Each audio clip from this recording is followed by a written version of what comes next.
had to go with something that we couldn't get busted for copyright, and we own that song, so hopefully can't get busted for copyright for it. I'm just a quick live tonight. Whoops, I'm in where I do my editing, the video editing, and listen to records. But just to remind everyone tonight, if you haven't entered, it is the last night to enter for the free case of this beer giveaway. You have to watch the other video. It's in the link will be in the description. Yeah, that's what I'm here for. That's only going to be a quick one, but I meant to get on early and remind people, but you know how it is. Life gets in the way. Cheers. This is my version, my second version, which I kegged yesterday. So it's still a bit cloudy. I was only kegged yesterday. Force carbed. I had to do a revision of the recipe after the first batch, but the recipe that's in that video is this second batch recipe, so the right one.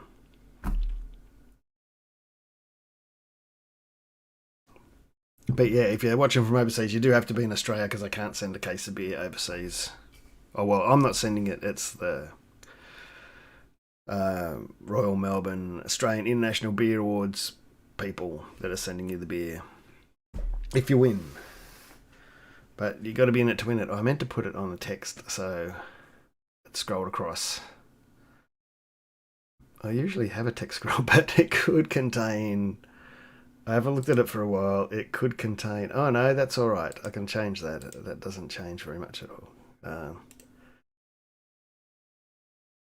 But okay, we can still talk about anything if you want to. I mean, we're probably here for about another 20 minutes or so.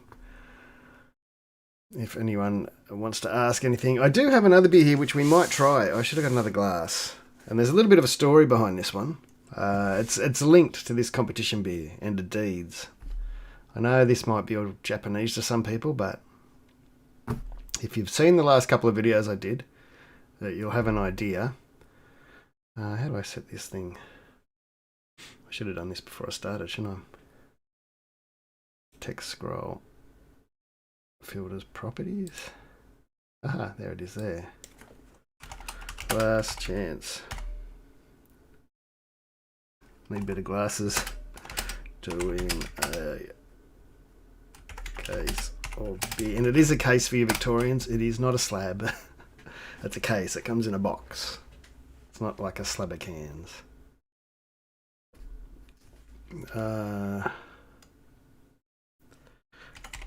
Video link in description. I'm pretty sure I wrote that finishes on the 1st of today.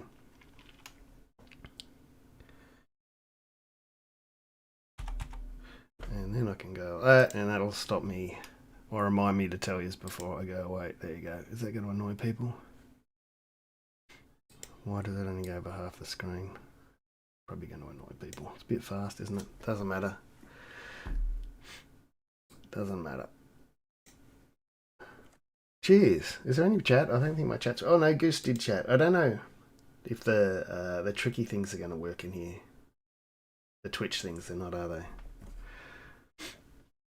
How you doing, Goose? Cheers. Now the story about this other... So that's the beer, a case of that beer you're going to win. 16 can case of... I think it's 16. Champion Session IPA, which was served... at the Australian, that was the beer of the Australian National Beer Awards this year. It was served to everyone at each table. You better like Eclipse hops because it's big on Eclipse hops. I had a beer here before. If you like Moffat beer, I didn't hear. I took the empty can out. Moffat Brewing from Moffat Beach in Queensland, I think it is. They won a special award at the awards night this year that they won 3 times in a row, the best beer brewery thing. And there's not many breweries that do that 3 years in a row, so they won a special award for that. Anyway, I bought one of their beers because I hadn't had many of their beers since they're a long way away from me. But one I did get was a strong pale, and that was all Eclipse as well. So if you like that beer, you'll like this beer. It's very Eclipsey. Now, the main story about this competition was, well, not the main story. Originally, we brewed this beer at Mountain Goat, Originally, we were going to brew it at Deeds, but then Deeds went into voluntary administration, like a lot of breweries are sadly at the moment. So the brew day got moved to Mountain Goat. Mountain Goat was still being involved at Deeds because they were another winner as well. But so we went and we did all that. We did the brew day there that I've showed footage of. If you're in the Patreon, you've seen a lot more footage. Yeah. And then I brewed it at home and I had to have it ready to... G'day, Bobby. I had to have it ready to... to release the video straight after the beer awards. It ended up being the Saturday, not the Friday. We're all a bit dusty on the Friday after the beer awards. It was a big night. And I had to finish some editing. So I thought it was best to do it on the Saturday. And that way I could be sitting here when it was, a premiere. So I was here watching it with everybody else. But, funnily enough, now look, I don't know this for fact, but I was sent a message by a friend, my friend Clint, and he goes, Deeds have got this beer. And he goes, and it's a 4.5%er session IPA. And I went, that's pretty unusual for Deeds, right? That's pretty unusual. And it's called Current Climate, but it's got 4 squares. Maybe that's because there's 4 seasons, but I don't know. Climate's not seasons, is it? But you see how on the Champions can, that's in 4 as well? 4 sections. I don't know. I haven't studied the sections here. They just look like mountains and stuff, but they could mean something. Oh, no, that's shops. That's not mountains. Oh, no, that could be. That could be where the breweries are. Maybe. There's a beach, Moffat Beach. Anyway, they happened to release this beer just before they shut. So I have a feeling that they must have went along and brewed a version of the beer anyway. The hops are slightly different. This one's got Solero, which I've never used. I've never even seen it to buy, but it probably is. I just haven't noticed it. Eclipse and Ella. So there's still a lot of some Eclipse in it and some Ella in it. And that's Solero. Has anyone used Solero? But so I haven't opened it. This is the only can I've got. He said, Clint, thank you if you see this video. He sent me this can. So we might open it. I should have bought an empty. I haven't drank this one yet. But I should sort of compare, I guess. That's mine. I'm not going to open the 3. I've had enough of those. Mine, this one tastes...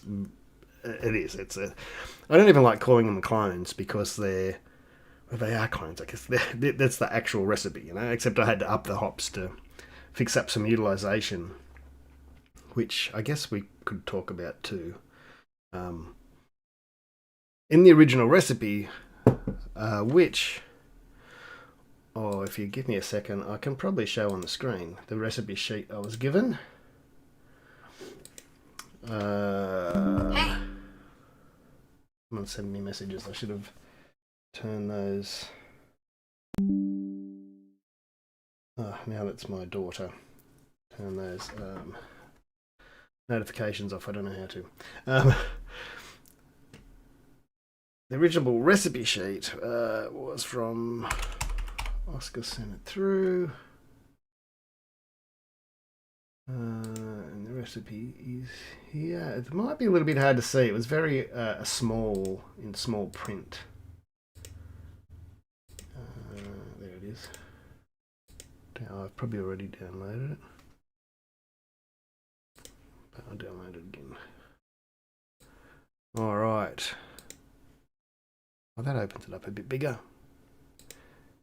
But I might have to go in further. No, not find. Just got to zoom. I haven't used this program before. Oh, there we go. When you get to the Whirlpool hops, which is, remember, it's a hot Whirlpool. It was only written as 0.2. It's down here, 0.2 of a gram Whirlpool. Well, you know that per litre, 0.2 of a gram per litre. Now that turned into about like 5 grams or something. It was in the Whirlpool, and the only other thing was Cascade, which was 1.5 grams a litre. Whoops. And that worked out to about 3.5 grams in the 60-minute, or it was actually 45-minute these times, in some breweries they do the times backwards. Well, or we do, or home brewers do it backwards. Which way is it? Yeah, so that cascade, you can see there, went in at 45 minutes, not 15 minutes. And you can tell that by looking at the Werflock, which says 45 minutes. So you wouldn't put Werflock in, 45 minutes before the end of the boil. You put it 15 minutes before the end of the boil. That's how you can tell the times of the other way around. Now, the whirlpool was for 30 minutes hot. Yeah, 0.2 grams. That worked out to be 5 grams. And anyone knows about home brewing, 5 grams in the whirlpool is nothing. It doesn't even... And so that was the first batch. I tripled that and made it 15 grams. And it just wasn't enough. And so the second one, I doubled that and made it 30 grams. And that's this recipe here. And that's the one that's in the video. And it's exactly like the commercial one. But you better like Eclipse, as I said. Now, I need to get a glass. I can get a glass quite quickly. You can have a squiz at this recipe sheet. Well, I'm gone. I guess it'll only be a second. If I move it, how do I move it over? If I move it over here, here's the other half of it. You can screen cap the first half. No, that didn't work. And the second half here shows the dry hop rate. Yeast and all that sort of stuff. I didn't bother with the biogluconase because that is for lautering, and I don't have any troubles lautering. And you probably won't at home in a batch in the size vessel that we have. But you can have a look at that while I just grab a clean glass.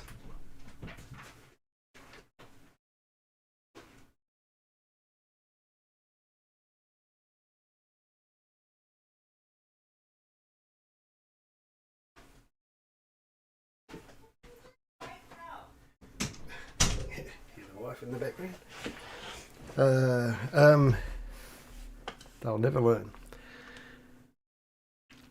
We don't need to look at that anymore. Really? But that gives you all the details. And that's the sort of thing I get when I get a recipe from a brewery. And it's not as simple as putting it all in. You've really got to...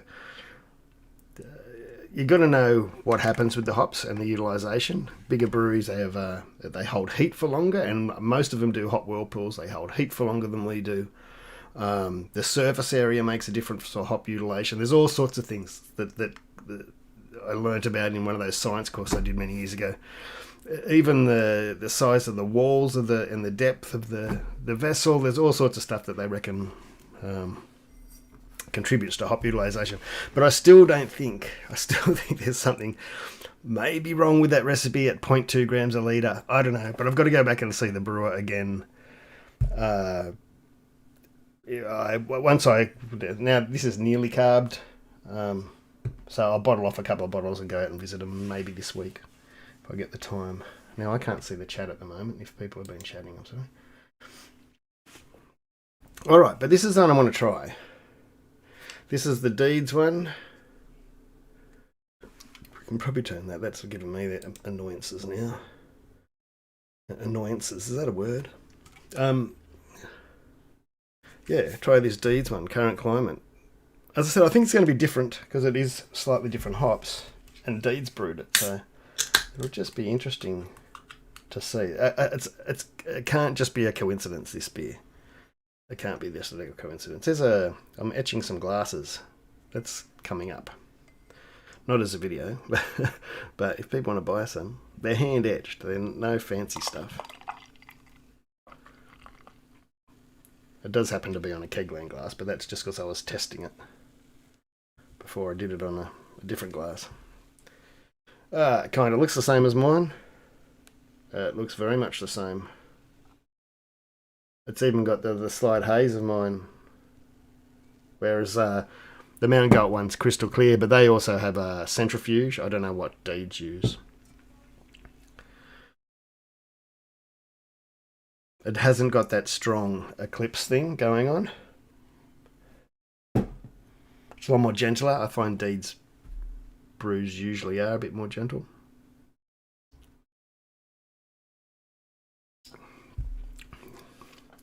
It's got that Australia flavour, more in the flavour than the aroma. Like This one is huge on the aroma and in the flavour of that Eclipse. This one's much more like a smooth. Yeah, Deeds beers. If anyone hasn't had Deeds beers, they're very good at they're very good at brewing lots of beers. But they sort of got famous for NIPAs and that the hazies, the real smooth drinking, not very bitter.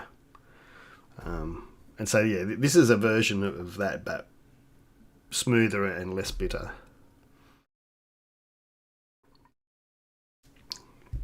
That doesn't mean, as I'm slowly washing the taste of the Eclipse out of my mouth from the other beer, it's still got a bitterness there.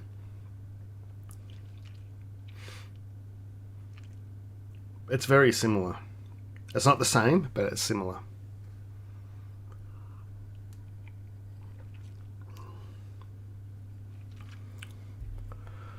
Yeah, that's interesting.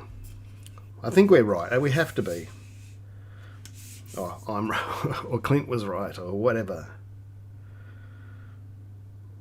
Yeah, this session IPA. Oh, see, I haven't read it. I should read it. This session IPA was inspired by our win at the 2023 Australian International Beer Awards, taking out the awards for medium-sized champion brewery and Victorian champion brewery. Was one of the biggest honours in their journey. The brewing industry is spread far and wide, finding a home in every corner of Australia. Although the distance between breweries can be vast and their landscapes diverse, we are a tight-knit industry sharing many of the same challenges. In the current climate, it's as important as ever that we stay connected and keep working together. And it was quite sad this year's awards night when, because they won an award, which is Orcs. Did I just say that? Sorry, I've got 12-year-old girls. A 12-year-old girl.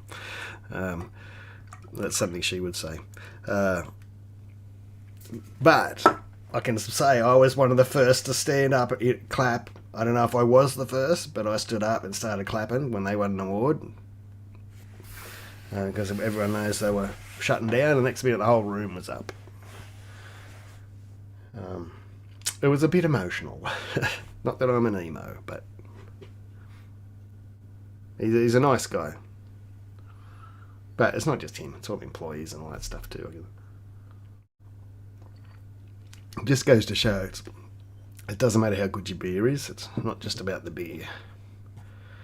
So, and it's a bit of a warning, especially to home brewers that think, oh, I brewed a good beer, I won a competition, now I'm going to start a brewery. It doesn't. It takes a lot more than the beer, but I think most people know that. Hold on, it's cutting me. But alright, that's probably about it. There doesn't seem to be many questions tonight, which is good. I'm going to move over to my Twitch stream, which is a little bit different to this. But we can still talk beer if you want to talk beer over in the Twitch stream, but we'll just be playing a lot of loud music. Why is my live video over there? Looks like it's about 5 minutes behind. Don't forget, tonight is the last night to hop into the video. I'm not drawing the winner of the competition tonight. I'll be doing that probably tomorrow. So if you're lucky and you see this, past midnight and you comment in, I might allow it. It depends. But when once I start counting them out and putting them in a program or however I'm going to do it, I might print it out and however I'm going to pick the winner. I'll have to stop it somewhere there tomorrow. But good luck if you've entered. Where's that thing again? There it is. Oh, here we go. There's a question. I'll be doing my first decoction of 100% floor mono bean with pill this week. Should I do a protein rest? You don't really need to. What I would do, and it'll probably make it a bit easier for you, because if you stuff up a protein rest, you can stuff your head retention and things like that. But you can sort of do a cross protein rest. It'll sort of work as one, kind of. What you should do... How you doing, Pete? Thanks, Annals. And also, is it 23? What you can do, which will help, right? Do your first mash step at about 60 to 61 degrees. And that, nice and low. And keep it there for about half an hour. And then step it up to like 69 for about half an hour. Or you could, and there'll be a gap, there'll be a 10-minute or so step time in there, probably. Because you're doing a decoction, will probably be even longer. And that should be plenty. And then you can go to mash out, whether you do a decoction to mash out or not. Or you can just leave the decoction to mash out if you want to. I don't know if you're doing double, triple decoction or whatever, because that's a lot of work. If it's your first one, you're better off. I mean, you can. I'm not going to stop you, but it's a lot of work. And it'll take you a good few hours. It's not that easy as it looks to, once you get grain and liquid out, to get it to the boil without scorching it. You've got to take your time. So it's not hard, it's just time consuming. So yeah, if I'd do, and you could leave that to the end if you wanted to. If you're going to do 2 decoctions, then yeah. Either way, do a 60 to 61 degree step, and then do like a late 60 step, 68, 69. You can do a decoction between there if you want, but if you don't want to, once you've been at your 69 for another half hour, so it'll probably end up about an hour and a half mash, with the big step in the middle to get it from 60 to 69. Then you can do a decoction from 69 to mash out, like to 76 or something.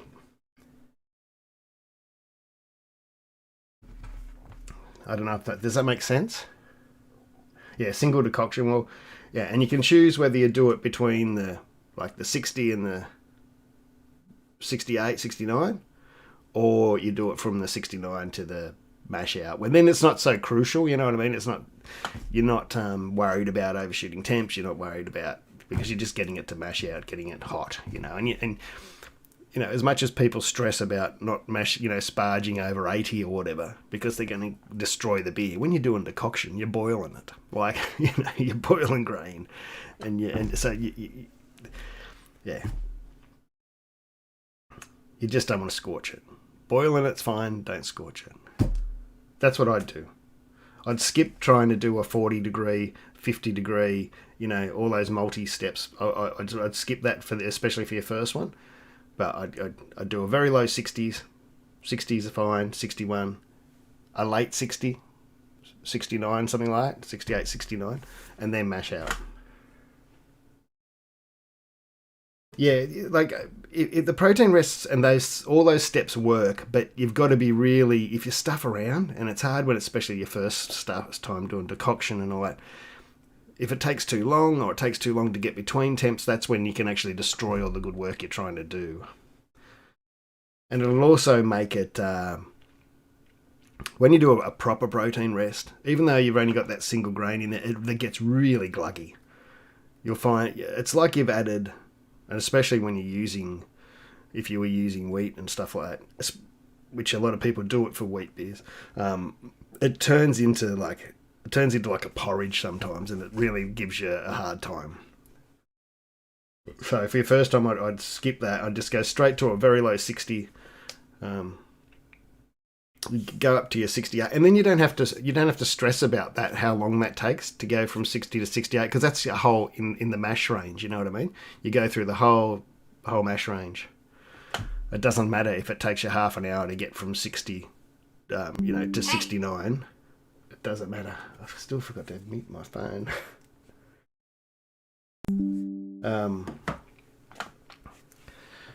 Yeah, it doesn't matter. So you can, even though you'll be stressing, going, oh, come on, temperature change, get it, come on, get it, move on. It doesn't matter. You're not going to ruin anything.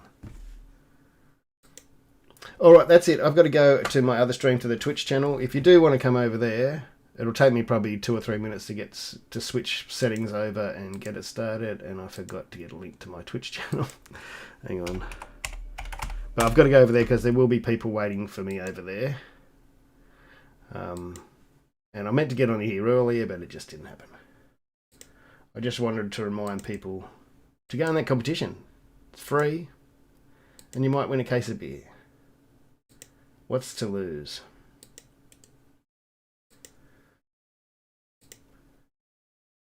There's a Twitch channel. As I said, it'll take me a little while to. I got to stop this, change the settings over to Twitch instead of YouTube, and get over there. I said it'd be about half an hour. It looks like I have been, maybe a little bit longer. 29 minutes. Well, cheers. If I don't see you, I haven't got any videos. It's been a crazy week. I don't want to go into it, but yeah.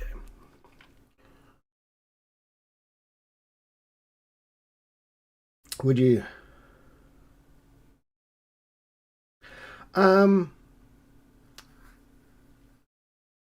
Look, first wort kits. I would suggest anybody starting brewing to even skip the tins these days and go straight to a first wort kit. The price of tins are $20. I went to buy one. That might be full price, and yeah, you might get them on special one time for cheaper, or old ones, but you don't want old ones anyway. But I went to buy one at Uncle Dan's, Dan Murphy's, and it was like $20. And by the time you spend, I don't know, I didn't even look at the light dry malt. It used to be $7 a box. I'm guessing it's way more than $7 a box these days. I could be wrong. But there's $30. If you're buying some hops and yeast, there's 40, 50. But you can buy a first wort kit. Like if you're trying to brew a lager for, I know Kegland has one, I think for about 35. That's just the first wort kit. And then if you want to buy hops, of course, you got to buy, we might spend $10 on hops and $5 on yeast, but that's $50. You're doing that with your tin. And your first wort kits are going to be, I don't care how good of a brewer you are with tins. I brewed with tins for 20 years. Yeah, would have been. Maybe even longer. Some were great, some weren't great, a lot weren't great. Did I drink them? Bloody oath I drank them. there was I don't know if I tipped any. I probably tipped a couple in the early days. Yeah, I definitely tipped a couple in the early days. But first wort kits, if you can get them cheap. The trouble is they're expensive. They're hard to, you got to live near a shop because postage is sometimes a killer. Although the Kegland ones, in Victoria at least, the postage doesn't seem too bad. But yeah, wherever you can get them from, they all should be good quality. You'll soon find out, and it should be better than a tin any day. So, but anyway, I got to go. Thank you. Thanks. Subscribe, like, share, all that sort of thing. Check out my page for you to get it. Well, you're not working on this thing. Can you guys see that? I didn't know that was going to come through. Tepete is now following. Oh, I'm getting Twitch alerts even though I'm not on Twitch. There you go, eh? Someone just followed me on Twitch. Thanks for following. There will be ads on Twitch. Oh, we'll talk about it over there. Take it easy. Thank you. Go in the competition. It's your last chance. I didn't think that was going to happen, Goose.